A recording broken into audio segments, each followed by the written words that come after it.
Genuinely, I don't know how to put this into words. But hell, I've recounted it enough times to the police that I know it by heart right now. What's one more time? It was morning, I dunno, maybe 10 or 11? I was at work, doing phone sales for an asset manager on the East Coast. I liked it. It wasn't too challenging, and outside having to wear a clunky headset and listen to entitled clients yap all day, it was a pretty sweet deal. Good hours and good pay. It must have been closer to 10 because I'd just wrapped up my second call. Usually the ones in the morning weren't too bad, with clients usually just coming in for a name change or an address change on their account, something simple to start the day. But today wasn't one of those days. Nope, I'd been saddled with some old entitled bitch who'd had nothing better to do than yell at me. I remember I was pretty dang relieved when I finally had the opportunity to hit the disconnect button, leaning back in my chair as I let the exasperation wash over me. Calls like that were the worst. You couldn't exactly run away, and when your job revolved around professionalism and customer satisfaction, you were forced to sit there and take your licks. I recall sighing as I sunk further into my comfy office chair, happy that I wasn't on the line with her anymore.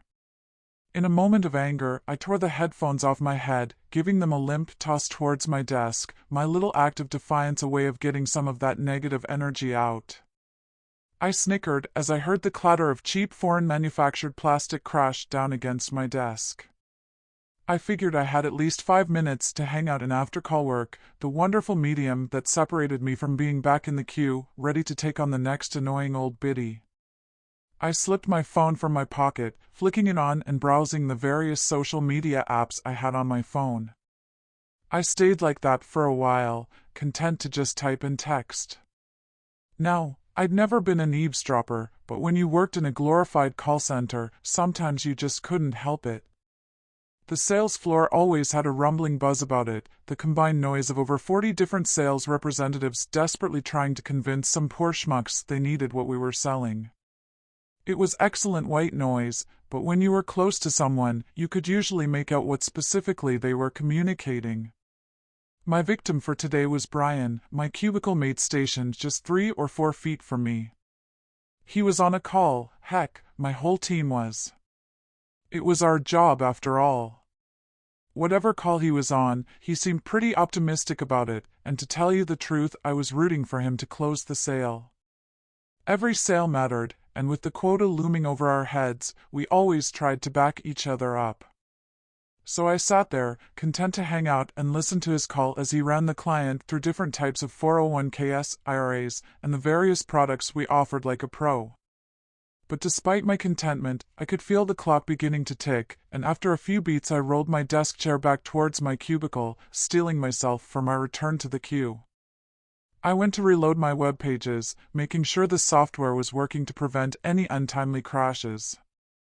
I went to click out of one of the stale pages, and paused. My mouse had clicked.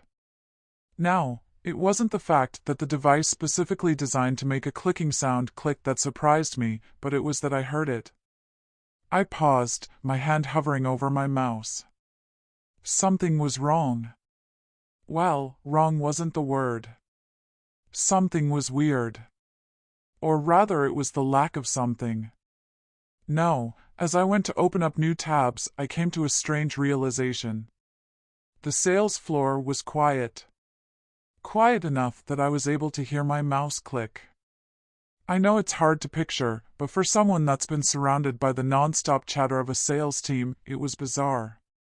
No, it was almost unsettling just how quiet it was. It wasn't that it had just gotten quieter, no, there was no noise coming from anywhere. I tried to brush it off at first. I mean, meetings happen, right? Maybe I just missed one on the calendar. But when I checked my schedule for the current time block, my eyes widened slightly. It was empty. There was nothing scheduled to go on right now. I wheeled around in my chair, unable to shake the weird feeling, the creaking of the chair slicing through the silence that had descended over the floor. My gaze fell on Brian, who was still on the call he was working through earlier. I could tell by the way the light on his webpage was green. It was green for on a call, orange for on hold, and gray for offline. But the fact that he was still on the line with someone wasn't what scared me. It was his expression. He gazed directly into his leftmost monitor, leaning forward slightly as he sat there, frozen. As far as I could tell, he wasn't moving at all, the only motion coming from the way his chest lightly rose and fell as he breathed. The hairs on the back of my neck stood up as my eyes roved over his still figure. It didn't matter if you were on hold or talking to a client, when you were on the line, you moved.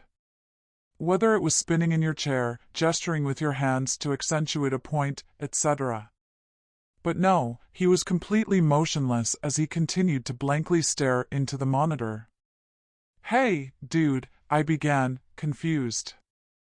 "You good?" If Brian heard me, he didn't respond, electing instead to continue looking forward. I tried everything, even scooting forward and snapping a few times near his face. Nothing. Feeling a bit creeped out, I wheeled my chair back, ducking outside my cubicle to check out the rest of the team. From where I was seated, I could see about half of them, and to my horror, they were no different from Brian. Frozen in place, staring with empty eyes into their screens. I stood, my chair scraping back as I rose to my full height, peering over the top of my space to gaze further across the floor, looking at the institutional sales department. The sight of just their heads locked in whatever position they were in had my heart hammering against my ribcage. The sound of my own heartbeat, the only noise I could hear as the deafening silence hung in the air, smothering me. Everyone was rooted to their spots. I flopped back down in my chair, my skin beginning to itch uncomfortably as my brain tried to make sense of what I was seeing. The scrape of an office chair shook me out of my stupor as I latched onto the first sound that I hadn't made cut through my thoughts. When I found the source of it, I felt my heart begin to race even faster. Brian wasn't sitting down anymore. No, he was standing ramrod straight, staring blankly ahead, his headphones still perfectly perched on his head. But he wasn't the only one. The floor was suddenly filled with the sound of creaking chairs as more representatives stood. Raquel, Terrence, John, Leonard, before long every single member of my team was standing, just as frozen in place as they had been when they were seated.